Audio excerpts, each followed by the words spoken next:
안녕하십니까? 오지의 동양학 경영학술연구소의 이명료입니다. 오늘은 명리학 고수전의 1부 1파트 마지막인 9번째 건강 예측학의 명리학은 이라는 주제를 가지고 이야기해 보겠습니다. 실생활에서도 이들이 동양학과 또한 절기력 등을 이용해서 많이 접목하고 살아와 있음에도 불구하고 이 동양학 중에서도 명리학에 대한 그러한 그 의미를 많이 두지 않습니다. 그냥 미신으로 치부하는 경우도 있고 그냥 그저 그런 학문으로 생각하는데 그렇지 않습니다. 명리학도 상당히 오래된 학문으로서 저희들이 활용할 수 있는 가치가 상당히 많습니다. 그래서 오늘은 명리학을 건강 예측학으로서 좀 활용할 수 있는 거다라는 의미에서 오늘 칼럼 주제를 정해봤습니다. 음양오행과 역학을 근원으로 하는 그 한의학은 이미 이제 양지로 나온 지가 오래돼서 뭐 다 인정을 하고 있습니다.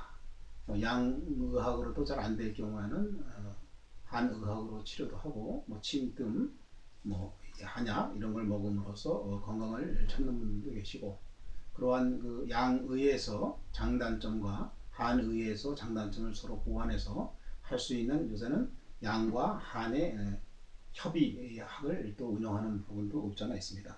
이미 뭐 공식적으로 의료 행위를 할 수 있는 부분은 이제 한의학이 되는데 그 이 명리학이라고 하는 것도 사람의 건강에 대해서 논할 수 있는가라는 것이 이제 큰 이야기거리가 되겠습니다.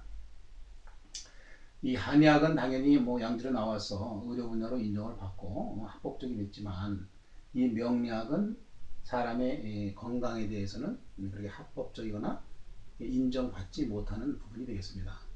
그러나 명리학이 한의학과 같은 그러한 본원이기 때문에 그 명리학으로서 사람의 건강을 논할 수 있느냐 없느냐를 했을 때는 논할 수 있습니다.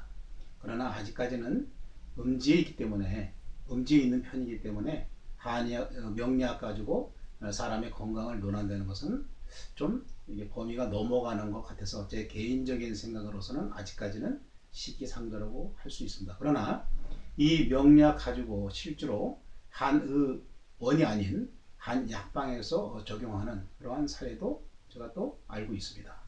뭐 조금 이따 말씀을 드리겠습니다만은 왜 명리학이 건강학으로서의 기능이 있겠느냐라고 이제 말씀을 드리면 이 동양학에서는 오행의 유비출이라고 하는 것이 있습니다.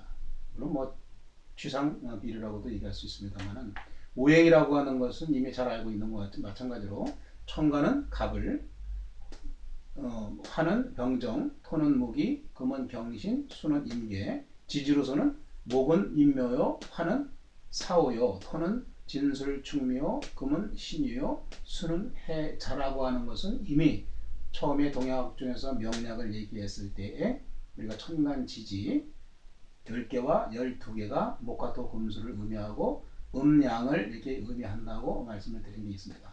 이 목화토 금수가 우리 오장하고 연기가 됐을 때 목은 간이요, 화는 심장이요, 토는 비장이요, 금은 폐장이요, 수는 신장이 되기 때문에 목화토 금수가 간, 심, 비, 폐, 신하고 유비추리가 되겠습니다. 따라서 목이 약한 사람은 이 간이 약하게 되는 것이고 목이 강한 사람은 간이 배 커지게 되는 것이 되겠습니다. 화 또한 마찬가지입니다. 화가 왕성한 사람은 심장이 활동이 왕성한 거고 화가 약한 사람은 이 심장이 약한 그러한 기능이 되겠습니다. 간신비배신은 오장인데 저희들이 특히 이 인체를 얘기할 때는 오장육부라 그럽니다.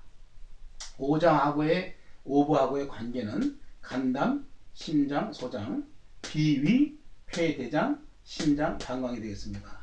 이 중에서 이제 6분인데 왜 5분밖에 안 되느냐 했을 때 물론 이제 의학적으로 간이학적으로 설명했을 때 3초라는 부분은 이 장기가 없고 이러한 기능적인 것만 있기 때문에 그렇습니다. 3초라고 하는 것은 뭐 상, 중, 하초가 있어서 머리, 가슴 이런 부분을 의미하면서도 전체적인 그러한 그 기의 흐름을 관여하기 때문에 실질적인 장부의 기능, 장부는 없습니다. 그래서 오장육부의 관계는 간담이 목이요, 심장소장은 화요, 토는 비위가 토요, 폐하고 대장은 금이요, 신장과 방광은 수가 되기 때문에 목화토 금수와 우리 오장육부가 전부 다 유비추리가 되겠습니다.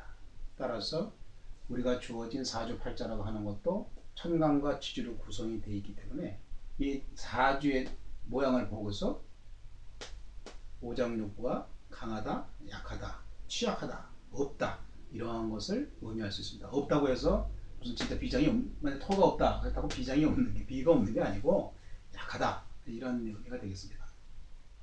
이러한 유비추리를 가지고 명리학도 사람의 체질이나 건강을 분명히 논할 수가 있습니다.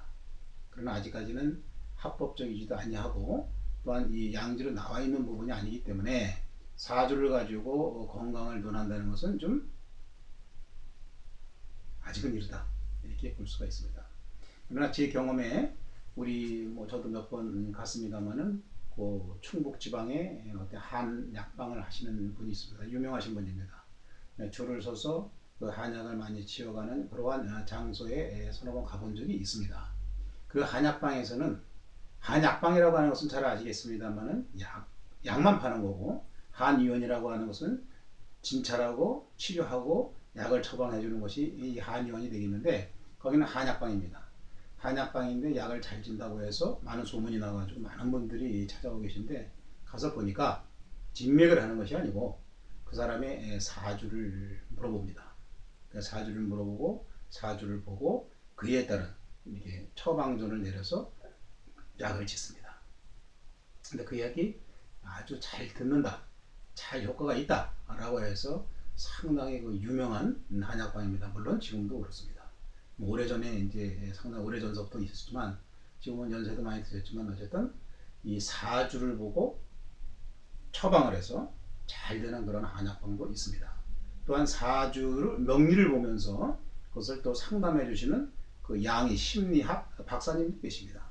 이것이 물론 그냥 명리로 이게 보는 사람 추명만 보는 것이 아니라 이러한 유비추리에 의해서 또한 그 사람의 마음 상태를 비해서 의학이라든가 한의학이라든가 이런 데 접목을 해서 많이 활용하는 경우도 있습니다. 그러나 단지 명량만 가지고 건강이 이렇다 저렇다고 논하는 것은 그 범위가 벗어난다고 봅니다. 그리고 아직도 합법적은 아니기 때문에 합법적이라고 하더라도 명리학이 건강을 논할 수 있는 것은 아니지만 그래도 이 건강을 논하는 것은 아직까지는 좀 합법적이 아니다라는 말씀을 좀 드릴 수 있습니다.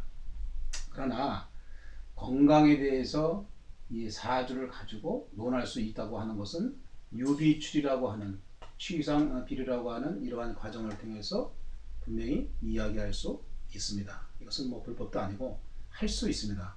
그러나 그러한 것을 전업한다든가 본격적으로만 얘기한다 그러면 그거는 이제 의료범위 행주에 넘어가기 때문에 그것은 좀 어렵다고 생각을 합니다. 그렇지만 반드시 우리 명리학은 한의학뿐만 아니라 명리학도 사람의 건강에 대해서 얘기할 수 있는 그런 부분이 있다고 하겠습니다. 예를 들면 그렇습니다. 수가 없으면 토는 많고 수가 없으면 고지혈증이 있을 겁니다 라고 보시는 분들도 있습니다.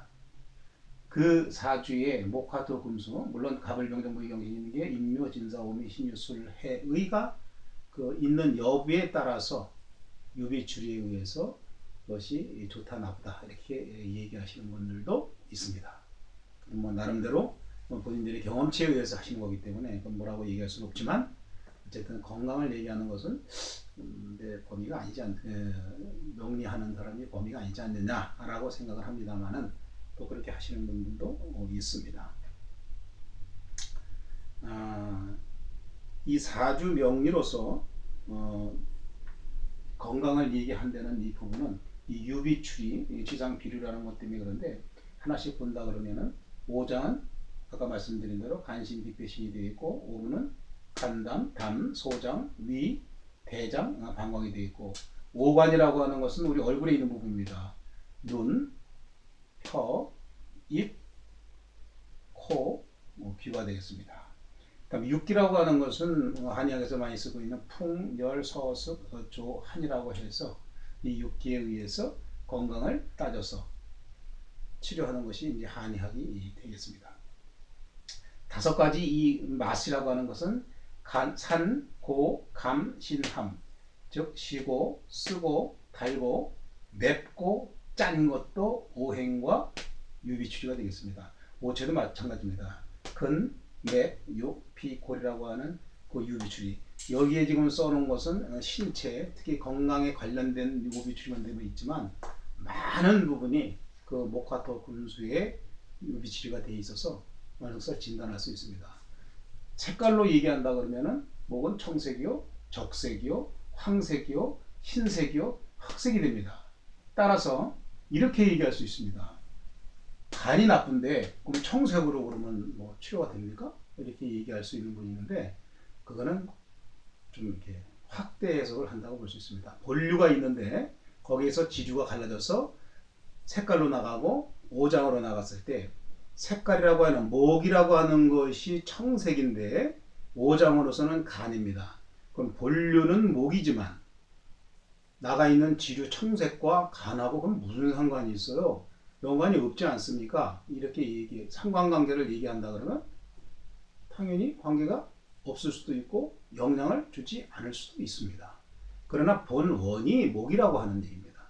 그러니까 목의 기운을 충만하면 이렇게 지류에서 본류로 와서 본류에서 지류로 어떤 보완이 된다면 분명히 영향은 있으나 그러한 것은 검증 관계가 이루어진 바는 없습니다. 그러나 본류가 목화토 금수에서 나와 있는 파생되는 그 유비추리에 의해서 그렇게 형성이 될 수가 있다는 얘기입니다. 뭐 잘 아시는 분이 얘기한 대로 여기에서 목이라고 하는 것이 청색인데 그 청색과 그러면 이 눈하고 무슨 관계가 있어요? 이렇게 얘기를 합니다. 관계 없을 수 있습니다. 근데 우리가 흔히 그러죠. 눈이 좋아지려면은 녹색, 청록색이라고 합니다. 녹색을 많이 보면 눈이 좋아져요. 이런 얘기는 이것도 유비추리에 해당하는 겁니다, 사실. 근데 진짜 녹색을 많이 봐서 눈이 많이 좋아졌느냐? 그거는 검증한 바는 이렇게 공식적으로 객관적으로는 없다고 봅니다. 우리가 여기서 나와 있는 이러한 부분 또 오미도 마찬가지입니다. 우리가 짠 음식일 때는 그러면 어떻게 해야 되느냐? 짠 음식일 때는 목의 기운을 가진 음식으로 설계를 해주든지 짠 음식을 희석을 시키려고 그러면 금의 기운을 가지고 있는 음식으로 더 집어넣든지 생급 조화가 되는 재화가 되는 그러한 모습으로 해주는 것이 우리 실생활에서도 많이 볼 수 있습니다. 이러한 것이 음식도 마찬가지입니다. 뭐하고 잘 맞는 돼지고기하고 새우젓하고 잘 맞느니 안 맞느니 하는 얘기도 바로 이러한 유비추리에 의해서 이루어지는 것이라고 볼 수가 있습니다. 따라서 오늘 말씀드린 것은 건강 예측학으로서의 명리학을 말씀을 드렸는데 이 명리학이 향후에 건강 예측학으로서 긍정적으로만 쓰일 수 있다면 그 가치는 크다고 볼 수 있습니다. 그러니까 한 가지 과거에 있던 그러한 사주만 보는 그러한 것보다는 우리가 활용할 수 있는 분야가 상당히 많습니다. 그러니까 학문적으로도 공부하지만 이 명리학이 우리 순수하게 내려온 동양 계통에서 오래된 그러한 학문이기 때문에 우리가 적용하고 활용할 수 있다면 그 가치는 상당히 크다고 할 수 있습니다. 우리 그 건강 예측 도구로 활용할 수 있으면 좋지 않겠는가라고 하는 제가 방향을 제시하는 건데 이러한 것을 명리하는 사람들하고는 조금 좀 제가 다른 분야가 이 명리학 고수전이라고 하는 것도 물론 인간 충용도 해야 되겠지만 우리 살아가는 데 있어서의 활용이 될 수 있는 그런 분야가 뭔가 해서 많은 비교도 하고 했던 것이 제 1파트가 되겠습니다. 다음 주부터는 2파트 2파트의 그 소재는 명리학의 동양학적 배경 이렇게 돼서 다음 주에는 이제 학과 행의 추명 차이가 됐습니다. 배우는 것과 하고 실제로 행하는 것과의 어떠한 차이가 무엇이 있겠느냐는 그러한 차이는 2부 파트에서 시작이 될 거고 1부 파트에서는 그동안에 기본적으로 우리가 좀 동양학 중에서 명리학이 어떠한 관계를 갖고 어떻게 우리가 써야 될 것이냐 쭉 큰 것은 인생 정보학 또 인생 미래학으로 쓰고 또 건강 예측으로도 쓸 수 있고 한번 여러 가지의 그 작용과 어떤 가능성을 한번 이야기해 봤습니다. 오늘로써 오늘 이걸로서 건강 예측의 명략을 마치겠습니다. 감사합니다.